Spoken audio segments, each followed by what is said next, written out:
ओम नमो भगवते वासुदेवाय। ओम नमो भगवते वासुदेवाय। ओम नमो भगवते वासुदेवाय।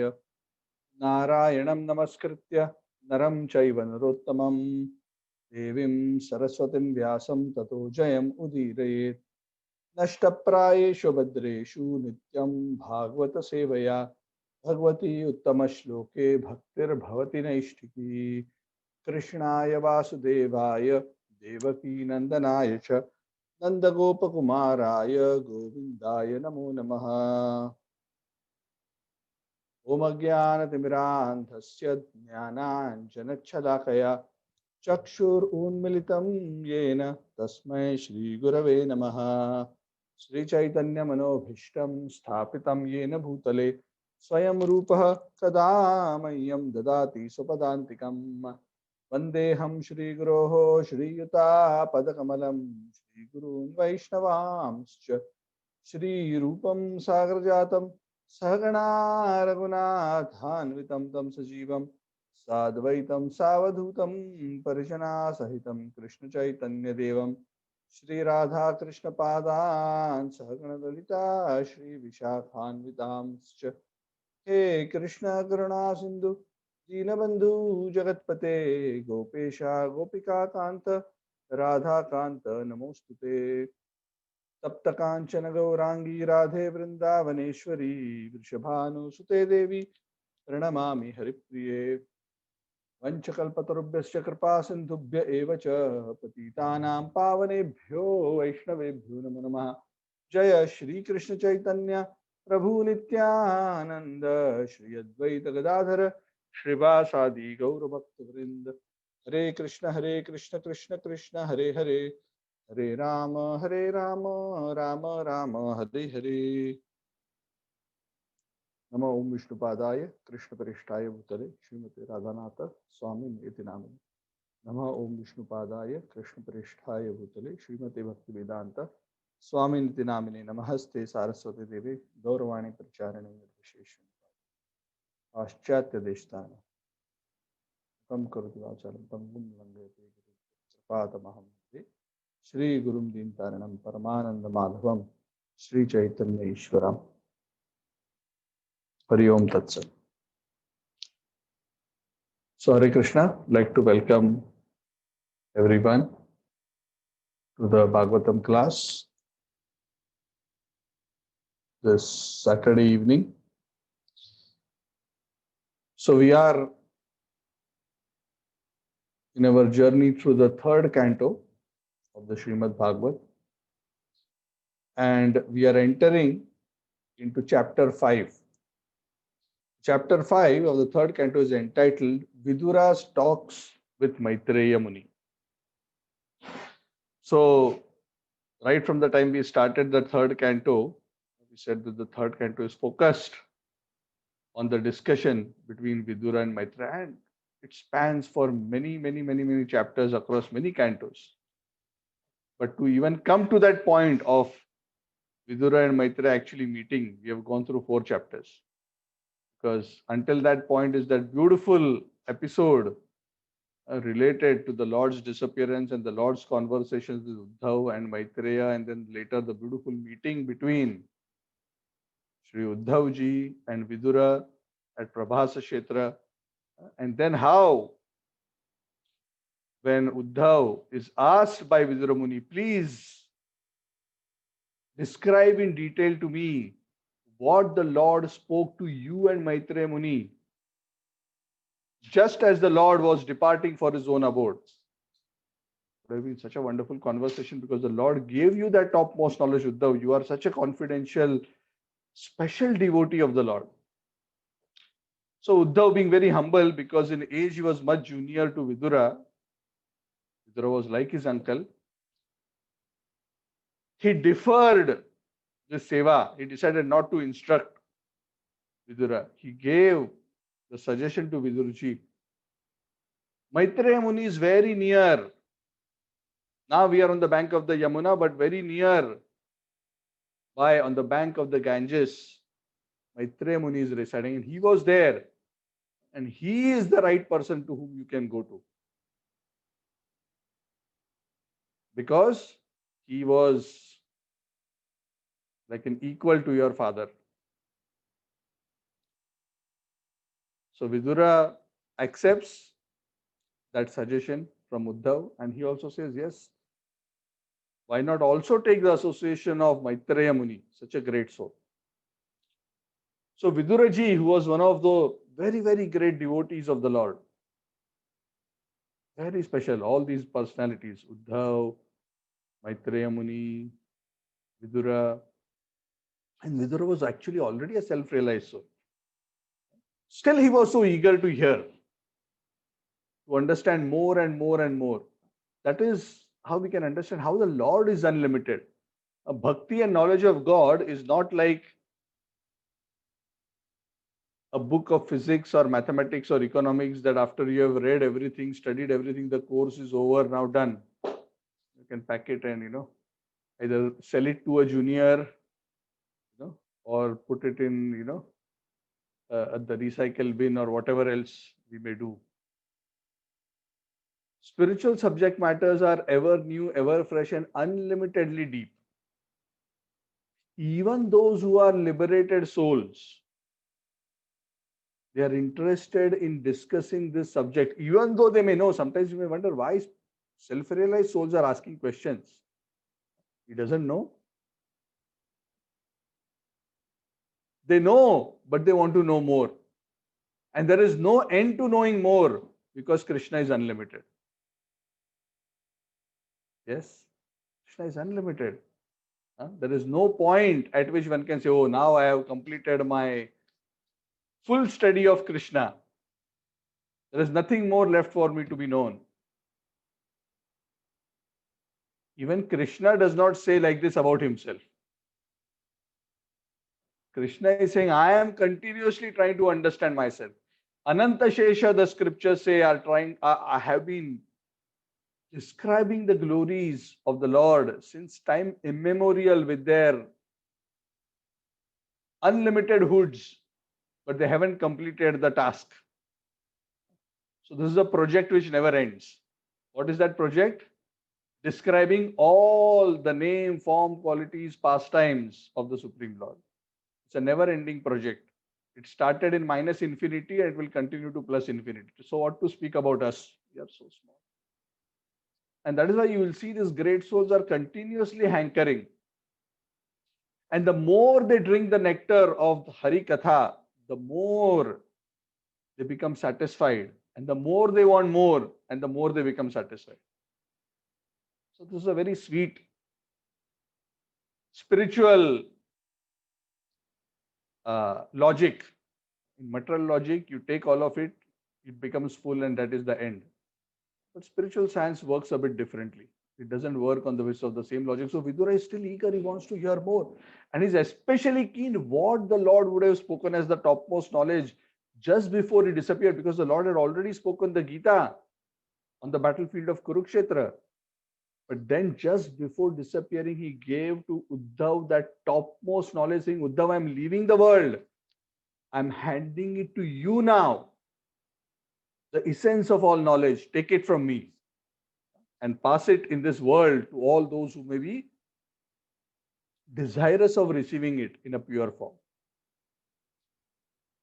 So Maitreya was there, and Uddhav, after he advised Viduraji that please go to him, he is also such a senior person, it is more appropriate you approach him, and he is nearby also.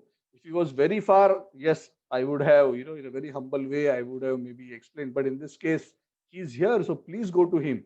He is the right person to share this knowledge with you. So Vidur Mahatma, he went along the bank of the Ganges, and then he started, along the bank of the Yamuna, and then he started going towards the Ganges.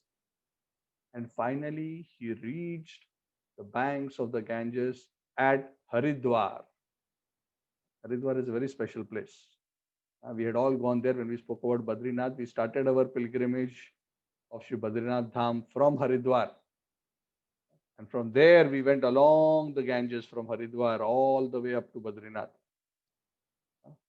where Alaknanda is there. Very beautiful. That journey is so beautiful, so sweet.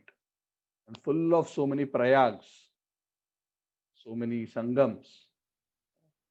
And one of the most beautiful of those is the Deva Prayag, where Alaknanda and Bhagirathi join. And at that place is where the river takes the name Ganga. Very sweet place, very beautiful. One of the most scenic. You can Google it up. It's one of the most scenic places in the world, and also spiritually so powerful. Lord Ramchandra had come there, and he had also taken a dip at that place. It's very special. Anyway, so Haridwar is said to be the beginning of the Himalayas. So when we talk about the Himalayas, the sages love to go to the Himalayas. Haridwar is said to be the beginning of the Himalayan ranges. Haridwar, then you go to Rishikesh, and then further up. The journey from there is up all the way. So Maitreya Muni was very learned. He was there in his ashram. Very gentle soul, fully peaceful and satisfied in his spiritual realization. So Vidura approaches the great sage Maitreya. And of course, he welcomes him also nicely. And Vidura puts him a very wonderful question. Vidura actually starts, he doesn't directly go and say, oh, describe the glories of the Lord, tell me what Krishna spoke about. Of course, Maitreya Muni knows. Maitreya Muni is so advanced and realized, he knows. Because he was there at that time that Krishna, before his disappearance, had remembered Vidura. He was there. He knew Vidura is going to come to find out what was the Lord's message for him.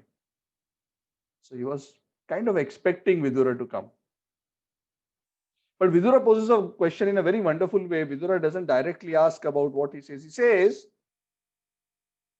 oh, great sage, you please tell me, everyone in this world is looking for the formula for happiness. And everyone tries to work hard in this world for happiness. But nobody seems to be able to find it. This is very strange. Of course, he knows the answer, but he's posing the question like this.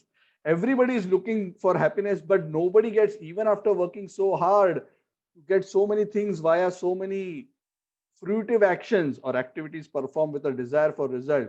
One neither gets satisfaction, lasting satisfaction, even one gets very little bit and very quickly he becomes dissatisfied. Nor is one actually able, through his various endeavors, to eliminate the distress that the living entities face. So essentially, no matter how hard people try in this world, they neither become happy nor are they able to get rid of their sufferings. In fact, their very efforts to free themselves from misery and become happy become the cause of their misery. Ulta effect, opposite result.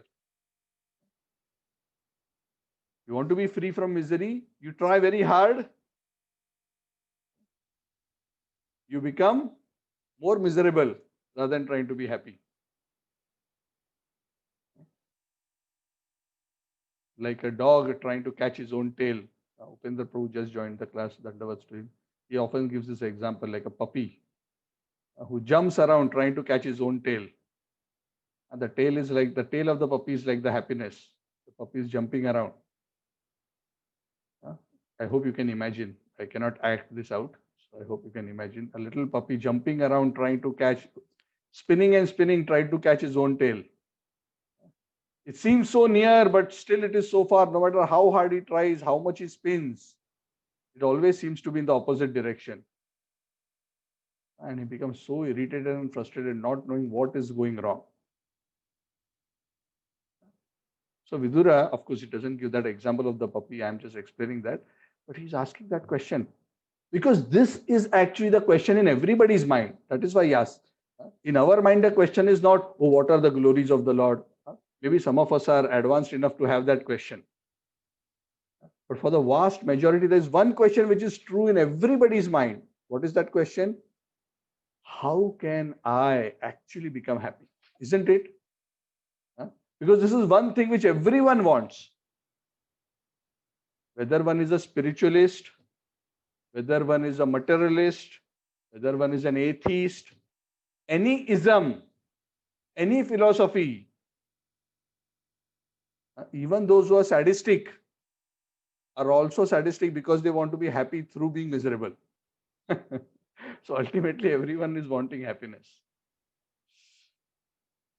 So nobody can deny that. So he asked the question in such a way that everybody's interest will be captured, because when great souls speak, they know that their conversation is going to be a reference point for all future generations to come. So very beautifully, he poses this question. So how should one live for real happiness? Please reveal that formula to us. And you are such a great personality. You are in this world, oh Maitreya Muni, you're traveling around and you are here just to show compassion to living entities. And these living entities are so miserable, like that puppy who's trying to catch its tail. So please, especially those who are averse to the Lord, because he compares these suffering living entities in a very simple way. He maps them to those who are averse to the Lord. They're not interested in the Lord. They want to try to get that happiness in this world through the enjoyment of the mind and senses, through performance of fruitive work.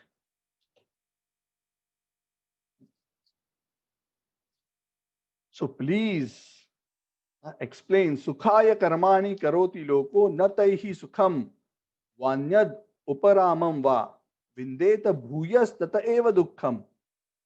Vindeta bhuya means again they just get dukkham.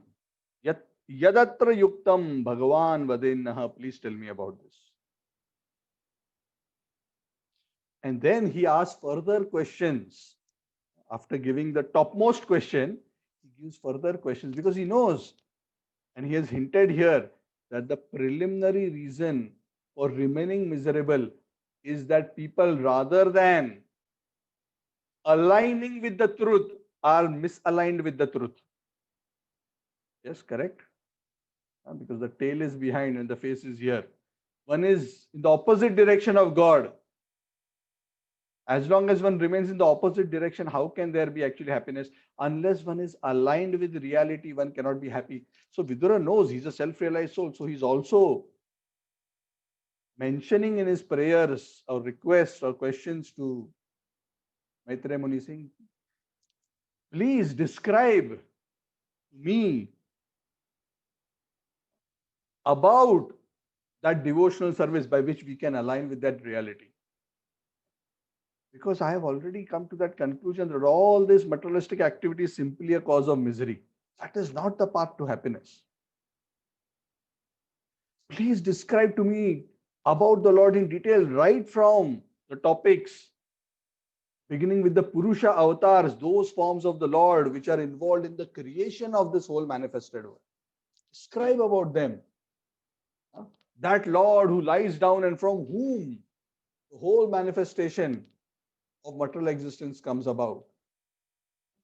And how various incarnations come in this world, various Leela avatars, how the Lord is permeating this whole world in his Virata Rupa, and how the various planets are populated by the Lord by various species of various forms.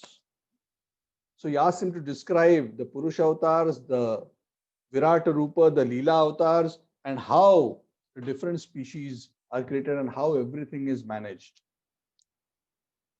Practically, describe to me the whole system and how the Lord creates, maintains, and dissolves this entire material manifestation.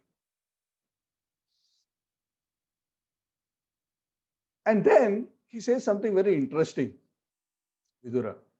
Vidura says, my request, O Maitreya Muni, is please focus on the topics regarding the Lord, because I have already come to that conclusion that only Krishna Katha or direct glorification of the Supreme Lord can actually bring about auspiciousness.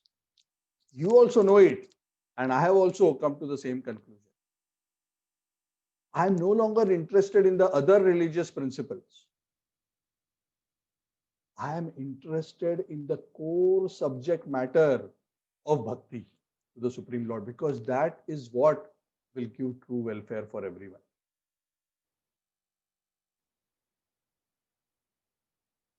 Your very dear friend Maitreya Muni, your dear friend Vyasadeva. Vyasadeva is actually the father of Vidura, the seminal father of Vidura. Your friend, the great sage Vyasadeva, he wrote this massive work of Mahabharata, which is full of so much exciting story, which attracts so many people. And there are so many discussions on dharma, artha, kama, moksha, which attract so many people. But I am not attracted by all those things. I am interested in the core of the Mahabharata, which is the Krishna Katha within the Mahabharata. And the essence of that Krishna Katha is in the form of the Bhagavad Gita. Actually, Vyasadeva has written the Mahabharata. Of course, it's a true historical episode, but he has especially made the effort to write such a voluminous work just to attract the minds of the common people, because common people are attracted to drama, they are attracted to romance, they are attracted to war, heroism, suspense. So Mahabharata is full of everything. Yes. That's why even after 5,000 years, everybody wants to see Mahabharata.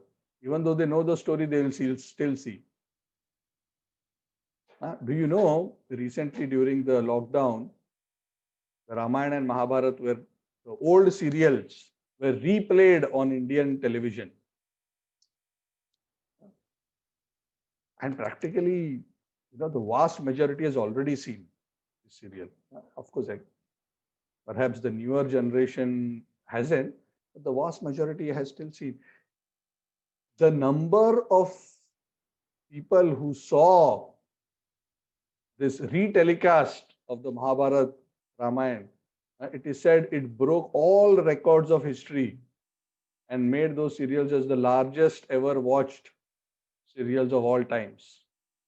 I don't know what the numbers were, but this is just an indication of how popular they are. Of course, they're attractive not just because of the plot, but they're also attractive because the Lord features these beautiful epics. But ultimately, the essence that these scriptures give is the Krishna Katha.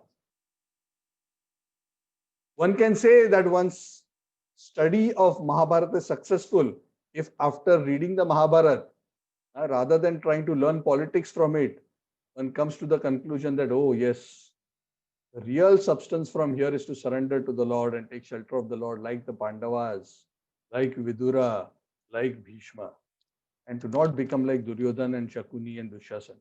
If one comes to that conclusion, or Karna for that matter, or Ashwathama for that matter, then the reading is successful. Then one has become attracted to Krishna and Krishna Katha. So Vidura is saying, yes, I know that the essence is that Mahabharata, of the Mahabharata is the Gita, and that is what Vyasadeva has done, and you also know that. And that Bhagavad Gita, that Krishna Katha, which is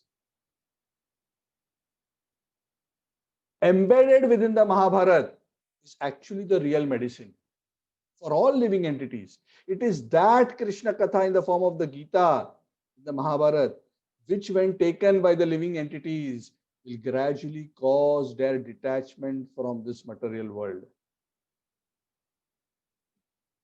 And it will remove all miseries. It will remove all miseries. So he's also giving the answer. He's asking the question. He's also giving the answer. What is that answer? The formula for happiness is not looking outside, but looking inside. Nate viduhu swarthagatim hi Vishnu durashaya ye bahir arthamaninaha. Elsewhere in the Bhagavad, Prahlad Maharaj also says the same thing. That those who are thinking they will get happiness by looking outward are foolish. They have to align themselves with their real inner reality, their soul, and the realization that their soul is a part and parcel of the supreme truth. when they realize and live their life accordingly, then they can actually achieve and experience lasting happiness, and that is when the miseries will go away. And then Vidura says people in general, because they are so sinful, they are so materialistic, they are not interested in this topic. And it's so sad. It's actually pitiable. Because they want happiness, but they are going in the opposite direction of happiness. But they have no clue that they are going in the opposite direction. So sad. And when saintly people tell them, sorry, you are going in the wrong direction, they say, no, no, no. You are cheating me. This is only the right direction. You are in the wrong direction. Why? Because you are not enjoying your senses. We are not eating, drinking, merrymaking like I am going to do. So those who are outward looking are so enamored by sensual pleasures that they fail to realize dukkha yonaya evate. Krishna has already described in the Bhagavad Gita, those who are chasing for sensual happiness, they fail to see the reality that sensual happiness is actually a source of misery rather than a source of happiness. We have analyzed this in great detail in the earlier classes, so I'm not going to go into that. But the basic point there was, to get a little happiness, one has to go through so much misery. So it's a bad deal. Yes. No one gets into a business where to make so much profit, you have to spend so much money. Sorry, not profit. To get so much revenue, you have to spend so much money. Then effectively you make loss. You don't make any profit. So the mathematics of materialistic life, the bottom line is always in the negative. It's always in the red. But when one aligns one life with reality, based on the understanding of one's relationship with the Lord, then one reverses. One starts going in the right direction. Tamaso ma jyotirgamaya mrityorma amrutam gamaya. Go in the direction of light. Go in the direction of immortality. Don't go in the opposite direction. Being enamored by the fireflies of material happiness. Go towards the sun of Krishna. Sometimes these fireflies who like sparkle in the dark seem very attractive. Oh, this is so attractive. What is this? So wonderful.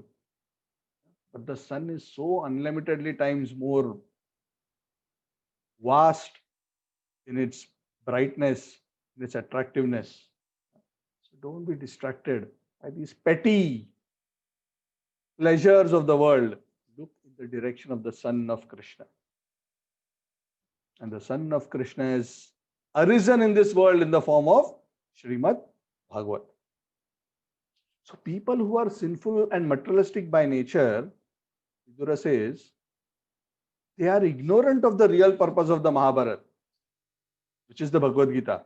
They are more interested in the politics. They want to learn the Mahabharata so they can continue their material politics in this world. Their gurus in Mahabharata are Duryodhan, Dushyasan, Shakuni, Dhritarashtra. See the impact of Mahabharata.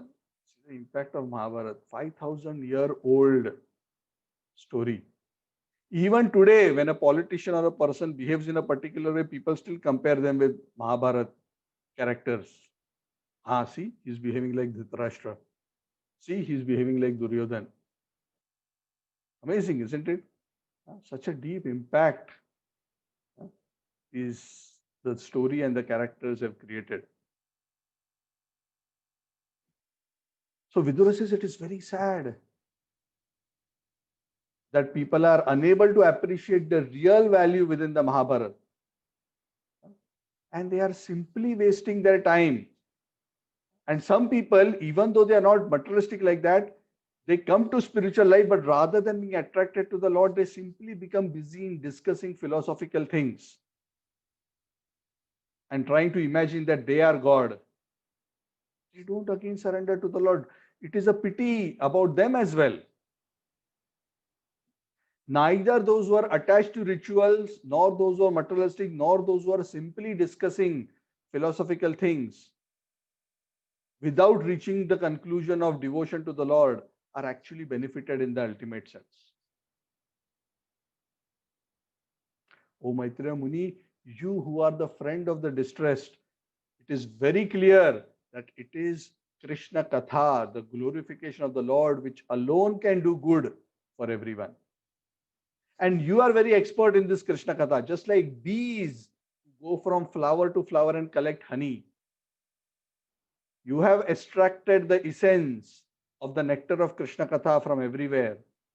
So now please, you have collected the honey, give me some honey.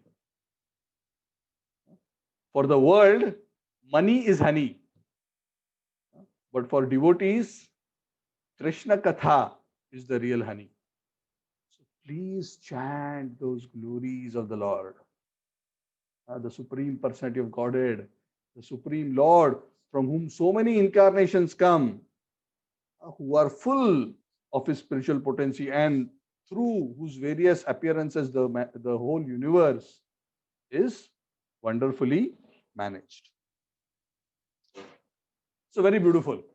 These are the questions that Vidura poses in front of Maitreya Muni.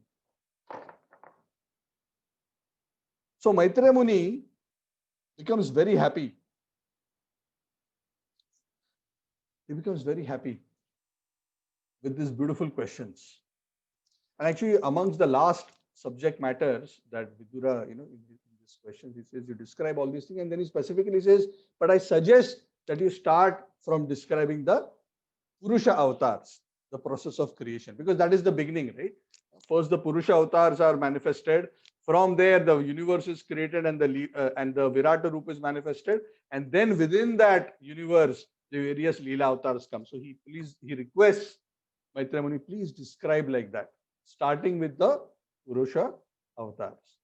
So Maitreya Muni, see, any knowledgeable devotee, when he is asked with such profound, deep spiritual questions, he becomes very excited.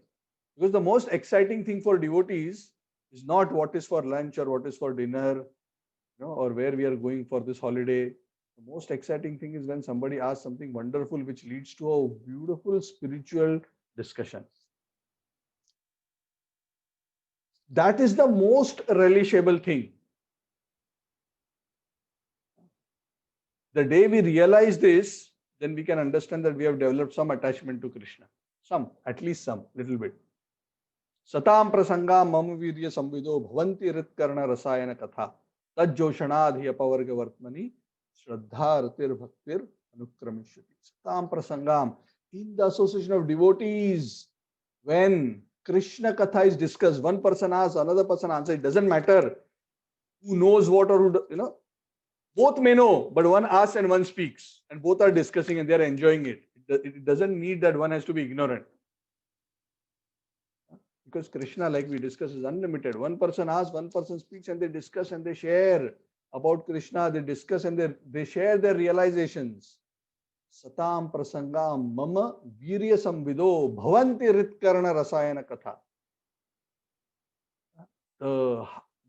Not only the ears become pleased, but the heart, rit rasayana katha, becomes so satisfied. That satisfaction is so much greater than the most tastiest foodstuffs, the best movie, the most beautiful music, the most fragrant smells, the most beautiful actors, actresses, models that one may want to see.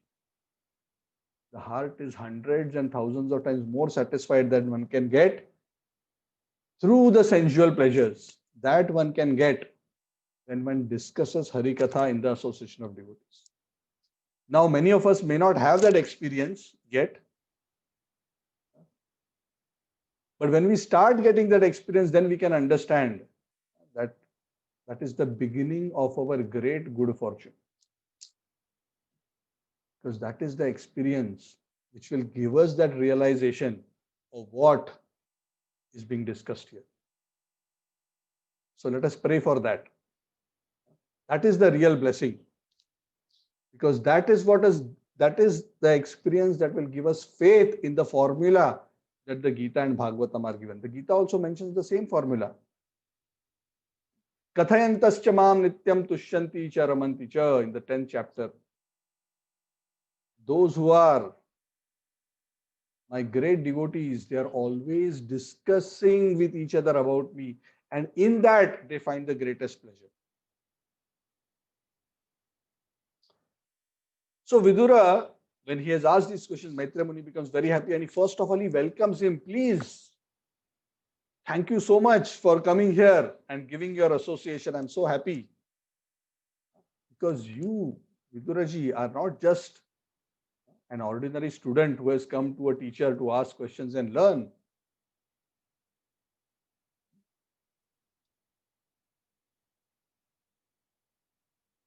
You are always absorbed in spiritual consciousness. And you are asking these questions for the benefit of the whole world, because what we are speaking will be discussed 5,000 years later in Kuala Lumpur over Zoom, where around 30 families will be connected and then they'll be discussing this topic. I'm just giving an example, right? And like this in millions of other places. Yeah. So they know that what they are speaking is not just a private conversation between two personalities. The Lord creates that situation so that that knowledge is revealed there. So you are doing good, Vidura, for the whole world by asking this question.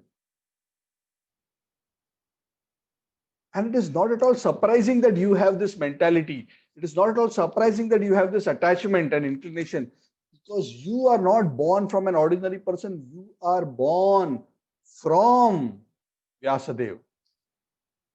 Your seminal father is Vyas. That is your connection. And Vyasdev is the literary incarnation of the Supreme Lord. So it's not amazing. And beyond that, Viduraji, there is another very important reason why you are so spiritually attached to the Lord, undeviatingly. And that is because you are none other than Yamaraj, who has been reborn now in the form of Vidura. Long back, Mandavya Muni had cursed you because of an offense. And through the arrangement of that Leela, you came down from your abode down to this earth in the form of Vidura. And you are participating in the Leela of the Lord. And as Yamaraj, actually everybody is scared of Yamaraj. Whenever we think of Yamaraj, when we speak of Yamaraj, we think of Yamaraj like a demon. Because he is shown like, very dark, sitting on a uh, black, we call it Reda. What is the right word in English? And he looks so terrible, so scary. Nobody wants to see him. Buffalo. Amit Singh Buffalo. Yeah, a male buffalo actually. And everybody thinks of him as terrible. But the scriptures say he's a fully self-realized personality. In fact, Yamaraj's name is mentioned amongst the 12 Mahajans in the Bhagavad. In fact, Yamaraj himself explains the 12 Mahajans. He's placed on the platform of self-realization like Brahmaji, Shiva, Narada, Vyasa, Prahlada, Janaka, Bali, Shukadev Goswami, Yamaraj, they're all Prahlado, Janako, Bali, Swayambhuva Manu, all that, they are all self-realized souls. So Vidura is saying it is, Maitreya is saying it is not surprising because you are begotten from Vyasa, and who is the son of Satyavati. And you are an eternal associate of the Lord. You have come down from the spiritual world. You're just participating in this Leela. So actually, it is so wonderful that you are here. And I'm so happy to share, to be an instrument, to share the Lord's message with you, because the Lord loves you so much that before he departed from the world, he left a message for you. And I am so fortunate that I am having the privilege of sharing that message with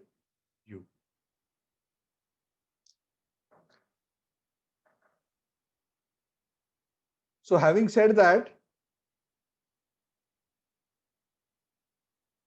Maitreya Muni starts answering the questions placed by Vidura. And for the next many verses, right from verse 22 all the way up to verse 38, this chapter is around 51 verses, if I'm not wrong. Yes, 51 verses. But for the next many verses,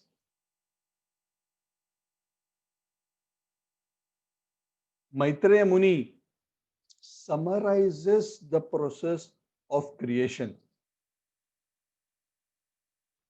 Because that is how Vidura had asked. Please start with the description of the Purusha avatars. Now, much of what is described here is very similar to what we discussed in the second canto. So I'm not going to go into great detail of all the things that are discussed, otherwise we cannot complete the chapter today. So you can read through it, but I will give you in essence, summarily, the descriptions. So Maitreya Muni says that I will give you a description of all the Purusha avatars and the creation, maintenance and the dissolution process. But please understand, oh Vidura, that the Lord existed even before this creation happened. See, we all think that creation is everything that exists. There's nothing beyond creation. But the scriptures say no. The Lord existed. The scriptures again and again in different scriptures in different places again and again state that the Lord existed alone. Alone meaning without the material creation. Even before the creation happened. His existence is independent of the material creation. It is not that he is associated with the material creation. He exists beyond it and independent of it. When the Lord desires to create, there's a very beautiful comparison given here. The Maya energy of the Lord. The Lord, of course, is situated with his internal energy in the spiritual realm, but he also wants to manifest his Maya energy. And when he wants to manifest his Maya energy, to create variegatedness in the material form and give the material living entities who are still trapped in illusion the opportunity to get purified, the desire comes in the Lord. The Lord glances at the unmanifested material energy, which is known as the Pradhana, the Maya Shakti. And he infuses into the Maya Shakti the aspect of time. Because unless time exists, creation cannot happen. Because creation means a process. Process means time. Something happens, then something happens, then something happens. Because time doesn't exist beyond the material universe. In the spiritual realm, there is no time. What that means is very hard for us to conceive because we cannot conceive a timeless dimension. This body, we are so much within the influence of time. But time exists within this realm by the energy of the Lord. Kala is considered energy of the Lord. He impregnates and agitates the dormant material energy, which is in an equilibrium, undisturbed stage with time. And with that agitation of time, the Lord also injects into the material creation the living entities, the unlimited sparks which emanate from his body. And those sparks enter into the energy, and through the agency of time, slowly various transformations happen, which gradually lead to the creation of this material universe, where eventually the living entities, based on their desires and karma, are given suitable bodies in suitable places, and they continue their material activities until they become liberated. Other than that, up to that point, punarapi jananam, punarapi maranam, again and again and again and again. So their nature, their swabhav, their karma, everything is put in by the Lord through his glance. And then creation continues. And this is a continuous process, creation, dissolution, creation, dissolution. So the detailed processes explain how from Pradhan, the Mahat Tattva is created, where the three modes of material nature exist, then how from there the false ego is created, and then from there so many other things, and gradually it comes down to the various elements. So I'm not going to go into the detailed discussion. You can read up. We have already discussed much of this. And in that whole process, it is said Ahankar, which is originally in the mode of tamas, is created. From there, Ahankar in goodness, passion comes. Then the Jnana Shakti, Kriya Shakti, Dravya Shakti are created, from which the Adi Daiva, which is the mind, and the Devatas are created, the 10 sense Devatas, the Pancha Karmendriya, Pancha Jnanendriya, then the Pranas and the actual senses and intelligence are created from the Adhyatma, which is part of the Karana Shakti. And then from the Karya, the effect, Dravya Shakti, the 5 Tanmatras and the 5 elements are created. Tanmatras are the sense objects, and the 5 Dravyas, earth, water, air, fire, ether. This is a bit technical topic, so you need to read it multiple times to get a sense of it. But the basic point is all the elements of Sankhya, the various 23 elements, they all get created. The essential point is everything happens through the supervision of the Lord and through the agitation that is created by the Lord through his glance. To create, the Lord doesn't have to create a project plan. Okay? Work out all details, activities, everything. The Lord is so potent and unlimitedly powerful that simply by his willing, by glancing, everything gets activated and everything starts manifesting. Very beautiful. That's why even for the maintenance of this world, when the Lord, as the Garbhodakshayi Vishnu, rests in the ocean of milk, sorry, not in the ocean of milk, Garbhodak ocean is, I'm referring actually to the Shirodak ocean, Shirodakshayi Vishnu. He rests in the ocean of milk. Even there, he's in his yoga nidra, he's in his half sleeping form. He maintains the universe even as he's half sleeping in his yoga nidra.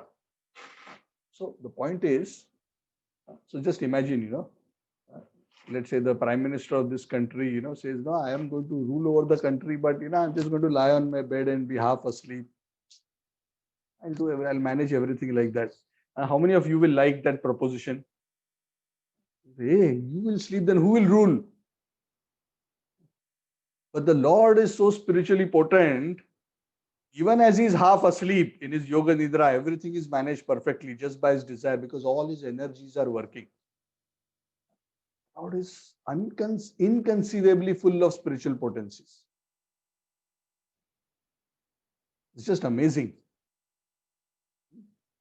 Parasya Shaktir Vividhaiva Shruyate Swabhaviki Jnana Balakriya Cha. Swabhaviki means very naturally, very easily, very automatically.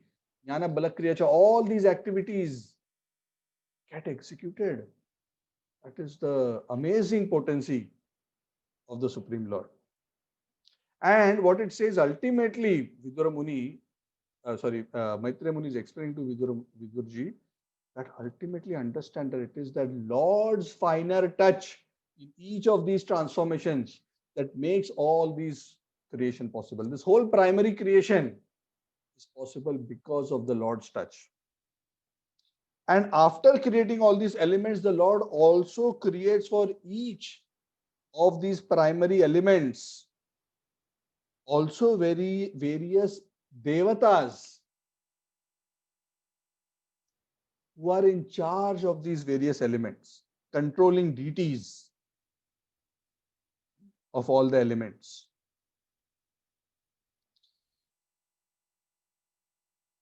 And it is said when these devatas were created, this is verse 38 onwards, after these devatas were created, these devatas are all actually empowered by the Lord. Who are the devatas? Devatas are great souls, great personalities who have so much merit. They are such great souls that they are given by the Lord the specific task of managing certain aspects of creation on his behalf. That is a devata. So different devatas, there is a devata for various senses, there are devatas for various tanmatras, there are devatas for various directions, there are devatas. So it is said these devatas were created by the Lord. But it is said at the beginning of creation, when these devatas were created, like Brahmaji, you remember, right? When Brahma was created, Brahma was also looking around and saying, hey, from where I came, who am I, what am I supposed to do?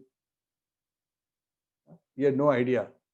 And he was instructed by the Lord. Similarly, these devatas who were created for the various elements, they also were looking at each other, not knowing what to do.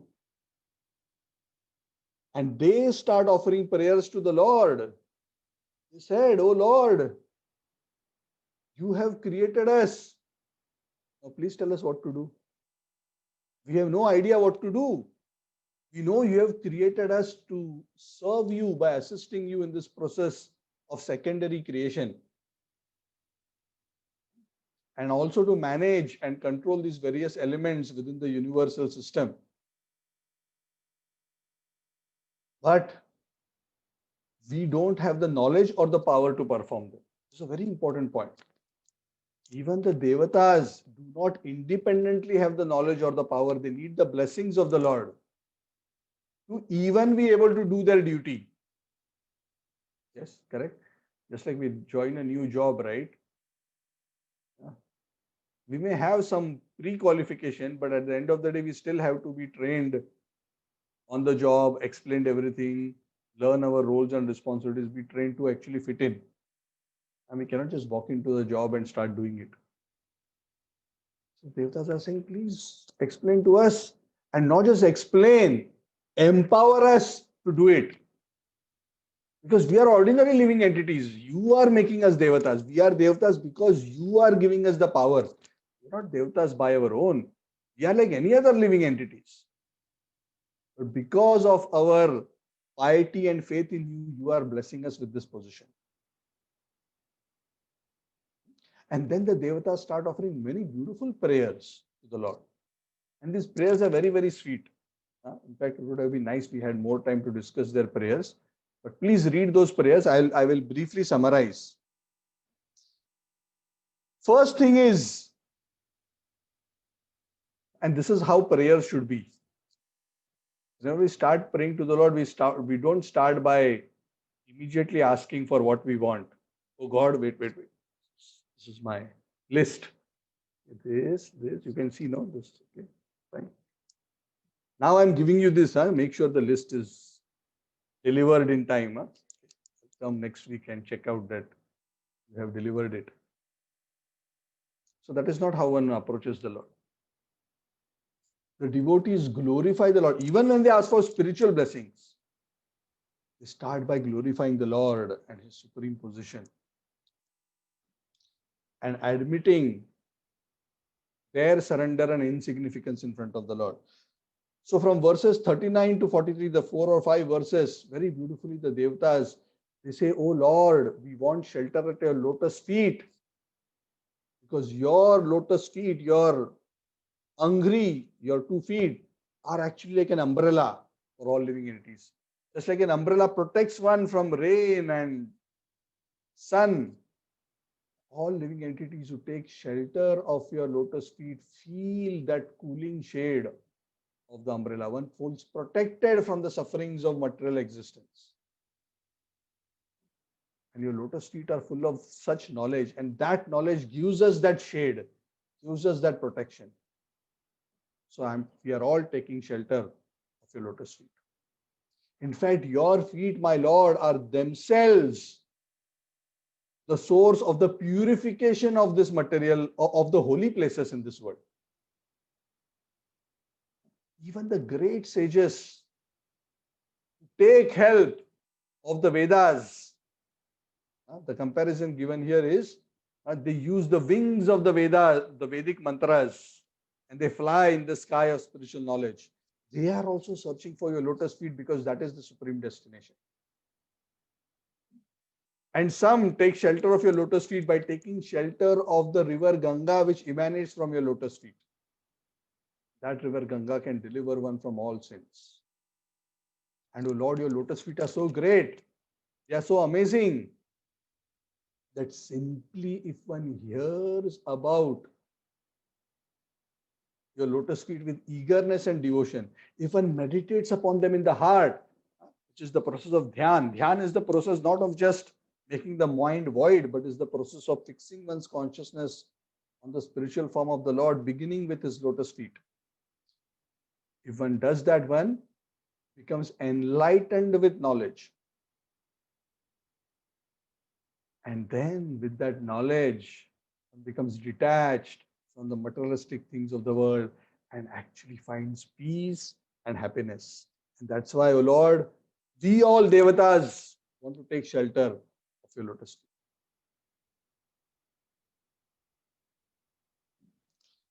So very beautiful. And then they go on to say that it is so unfortunate. Actually, through your lotus feet, everything is happening by your power. This creation, maintenance, dissolution is happening. And when in this world where there is so much strife and confusion and misery, those who are attached to your lotus feet and those who remember you are the ones who are able to remain immune to the suffering. And they also get the right courage to face the challenges of this world. But unfortunately, those who are too entangled in I, me, and mine, aham mameti, they are unable to appreciate the value of your lotus feet. They don't take shelter of your lotus feet. But we don't want to be like that. Such people who are too attached to their own ego, their own enjoyment, become offensive towards you. They become offensive towards your devotees. Rather than turning towards you, they turn away from you. Rather than going towards light, they start going in the direction of darkness. They will never achieve any real lasting happiness in this world because they are in ignorance. Real enjoyment is in spiritual activity which is in connection with you, and that is experienced by your pure devotees who are always attached to hearing and chanting your glories.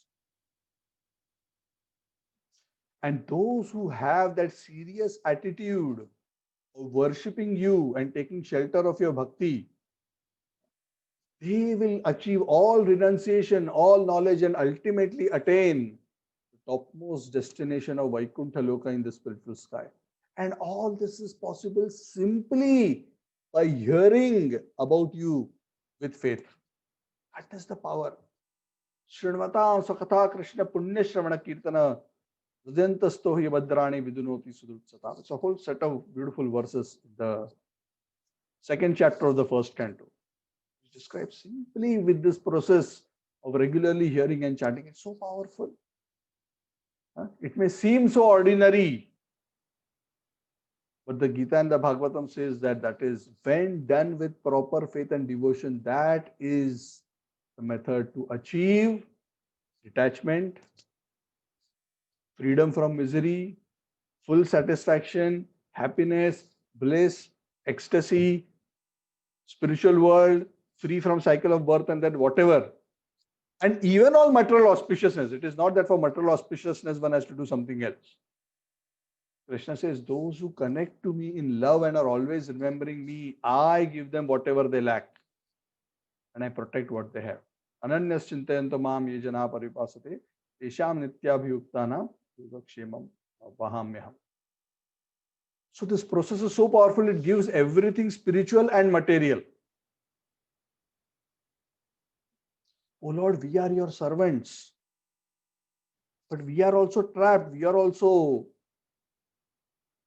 in illusion. So we need your help. Please guide us properly. Please give us both the power and the intelligence so that we may work together to serve your real purpose. You have created this world ultimately for the purpose of giving an opportunity for the conditioned souls, all of us, to become free from the cycle of birth and death, to ultimately realize you and come to you. So give us that power and intelligence so that we can serve you properly in the position of the devatas. So you are actually the source of all the devatas, my dear Lord. And even though you are the source of everything, you are the unchangeable, oldest, original Lord. There is nothing beyond you. There is nothing superior to you. And all living entities are also your part and parcel. So, O Supreme Truth, please, we all whom you have created from your Mahat Tattva, please give us directions so that we can serve you properly in the process of subsequent creation. So that is how the chapter ends with this section, the last section from verses 48 to 51, where the devatas pray to the Lord and request him that please give us that direction. And they also say very clearly that ultimately, O great Lord, the perfection of spiritual realization is to continuously drink the nectar of Krishna Katha. And this process is superior and better than simply the philosophical speculation of the Gyanis. And that is the real, desirable medicine for curing the disease of samsara. So that brings us to the end of this chapter, chapter 5. There's actually a lot of deep wisdom. I am actually feeling quite guilty because so many of these points I'm going through so fast. I don't know how many of you are able to sufficiently digest and understand. If I go slower, we will take many classes to complete one chapter. And our whole intention right now is more to give you, an overview of the chapter, so you can go and study this. So anyway, if you're thinking or feeling that it is too fast or it is too difficult to follow, do let me know, and I will see how I can adjust my pace. So I'm opening up the floor for any questions or comments.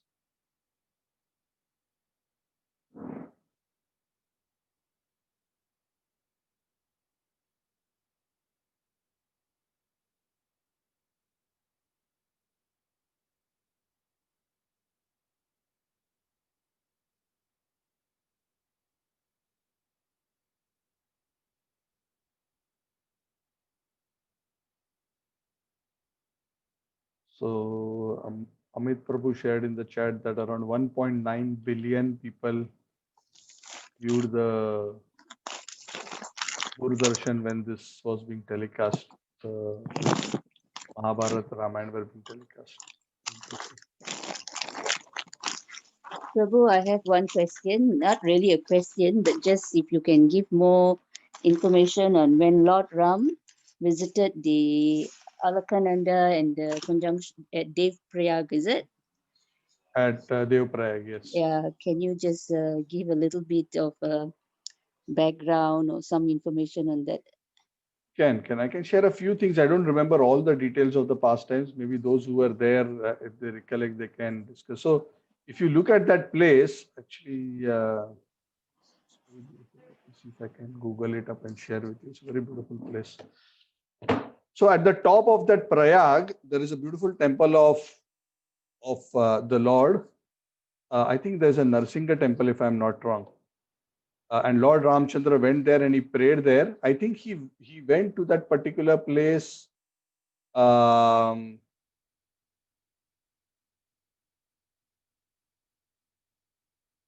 it later? I don't remember the exact occasion. I need to find out. But nonetheless, there are 1 lakh Shaligram Shilas, if I'm not wrong, which have been kept there, and it is said Lord Ramchandra personally worshipped there. I think that place is a connection with Dashrath Maharaj in the sense that I think he performed some puja or something for Dashrath Maharaj there. Does anybody remember the details? As far as I remember, it is something to do with Dashrath Maharaj.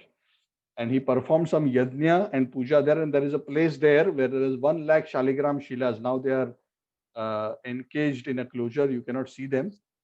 But that is the place, it is said, Lord Ramchandra performed a yajna. And then he took part in that confluence. Does anybody remember the details? Otherwise, I have to look it up.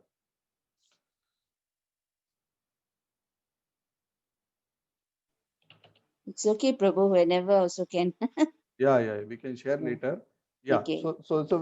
So Lord Ramchandra was personally there, and actually the Alaknanda river comes from Badrinath, and Bhagirathi, comes from another side, and both of them actually merge at that place. Very beautiful. So there are many other prayags along the way. There is Dev Prayag, Rudra Prayag, Karna Prayag, Nanda Prayag, and Vishnu Prayag. So we saw all those prayags as we went from Haridwar all the way up. Haridwar is said to be the root of the Himalayas, the base of the Himalayas, and the lotus feet of Lord Vishnu are there in Haridwar. And from there one goes up all the way.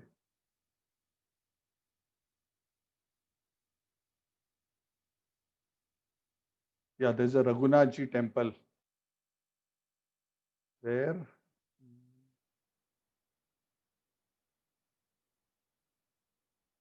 Yeah, there are 3 mountains which surround it. I'm just trying to look up. There's a Narsingachal mountain there of Lord representing Lord Narsingha.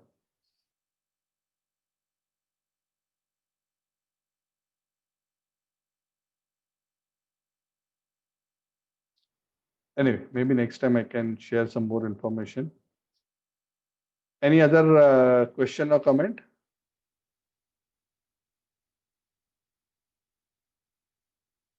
So these are all very sacred places. So we should all make an attempt in our life to go and become purified in these holy places.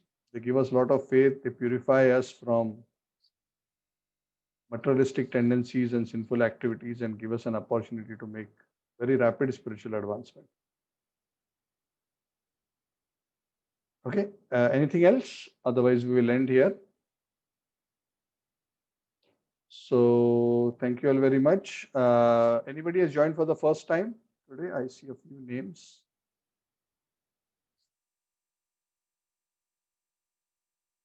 I see Durga. Is that Murugan? Is that you? Hare Krishna Prabhuji. Yes, it's me. Yes, This is yes. Murugan here. Yeah. Okay, welcome. Thank you. Yeah, I think that most of the others are the regular. Okay, so thank you all very much. Thank you, Muruganji. I hope you found it useful. Yeah. And welcome. Okay, so we will continue our discussion from the next chapter next week. So please, as my request is, as we are going through the chapters, do read the translations and purports. Wednesday will be your Bhagavad Gita class, and we will continue there in the 4th chapter of the Bhagavad Gita. Okay, so have a pleasant weekend. Hare Krishna. Thank you. Srila Prabhupada ki jai. Grantaraj Srimad Bhagavatam ki jai.